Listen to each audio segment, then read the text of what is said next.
Sweden and Germany are through to the quarterfinals of the Euros. Let's talk about how they got there in our Matchday 2 recap of Group C. And if you're new here, I'm Casey. I talk soccer, mostly women's soccer. Hit the follow button to keep up. As a Swede, this was a great day. It was, however, not a good day for our fellow Scandinavians, Denmark. Despite scoring first, Denmark ended up losing 2-1 to Germany, and with Sweden's win over Poland, they were eliminated. Denmark went into the half up 1-0. Germany got a fairly soft penalty, and then the single unluckiest series of events I have seen, where a Danish player kicked the ball, hit another Danish player, basically knocked her out. She's down. A ball deflects off of that player straight to the German attackers who are in the final third, and Leah Schuler does what Leah Schuler does off of a pass from Jule Brand, because of course. A lot of questions over whether the match should have stopped when the Danish player was hit in the head. That was a head injury. That generally stops it. However, because her own player kicked it at her, and then Germany got the ball and it was Germany's attack, the rules seem pretty clear that they could not have stopped it. It's just very unfortunate.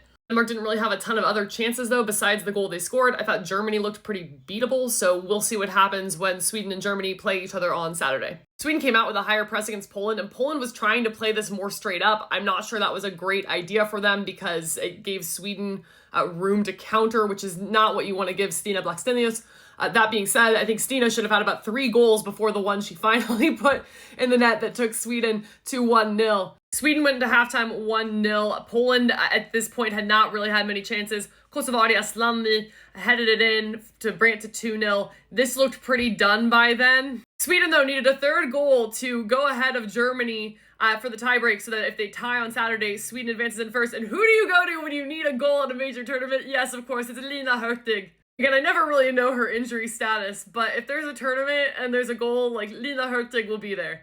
Hurtig headed it in off of a corner. I genuinely do not know what you do if you're defending a corner and you're facing Illestad, Hurtig, and Rulfa, which was what Poland was faced with. They're all almost 6 feet tall. That is a rough draw. And, of course, Andersson is very good at sending it in. She's got perfect corner kick service. Poland has now been eliminated. They did get some chances toward the end, but yeah, this wasn't really close. I do want to say, Yanogi played way better today. Good job.